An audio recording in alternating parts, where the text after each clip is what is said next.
তোরে তোর তো কি আছে সব বাইর কর। গলা নিচে আছে একটা, মাথা উপরে একটা আছে।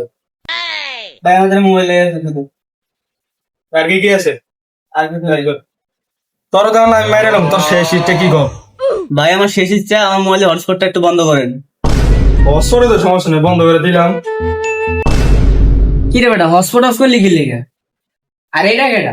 ডাকাইত ডাকাইত। বেড়া খালি করে ঢুকলাম আর হসপিটাল বন্ধ করে দিদি।